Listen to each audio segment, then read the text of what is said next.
Good morning. It's Monday. It's a bit dreary outside, a little bit gray and windy and cold. It feels kind of like winter. Um, Oddly, it makes me feel a little bit more focused and able to think about work. So I hope that that's something that is working for you as well. With any luck, you guys were able to get outside and do a walk or something this weekend. It was awfully pretty. My main wish for each of you is that you are healthy, that everyone in your families is healthy, and that you're finding a way to survive and maybe even thrive during this lockdown.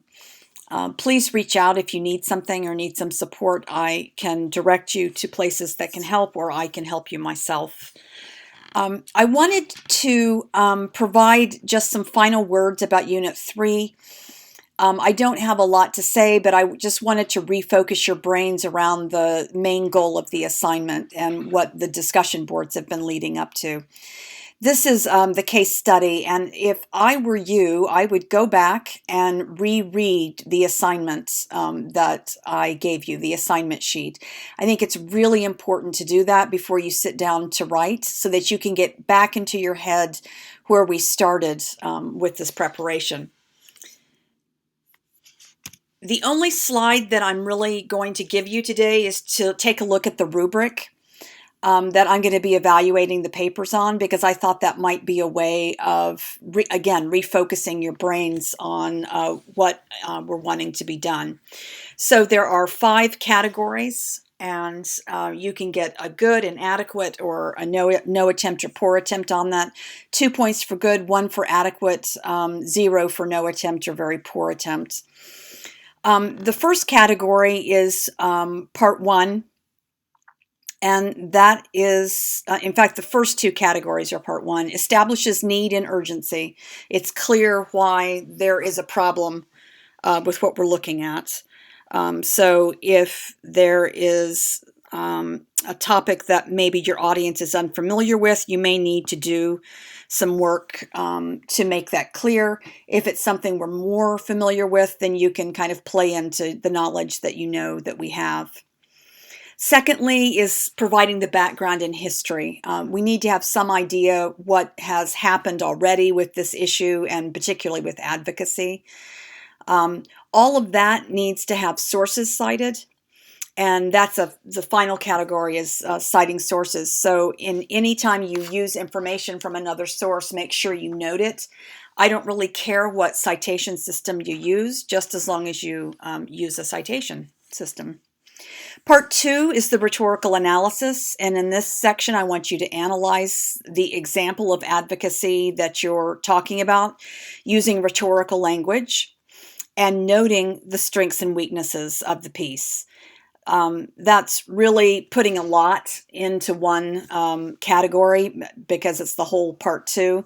But I want you to use rhetorical language like you found in the Carol piece. So ethos, pathos, logos, and perhaps exigency, contingency, audience, any of those words to help you analyze the piece of advocacy. Almost every piece of advocacy is going to have strengths, as you guys noticed in your contest over which piece of advocacy was the best. You could see very clearly that each of the pieces had strong parts, and then each of the pieces had sections where it could be built on or worked on for that. And then part 3 is really asking how you fit in. What is missing and how can you address that? Typically, what I'm looking for is for you to be thinking about you and your audience. And there are people that you have a particular connection to. You are not in a position to address the world at large because you don't have a world at large personality. If you were John Legend, you could discuss COVID for the entire United States. But what you need to do is think about who you have an influence on. It could be your own peers, it could be your teachers, it could be your school, it could be people you go to church with, it could be your immediate family. So where do you fit in? Where do you have a voice? And where can you contribute advocacy that matters? The final category is citing sources.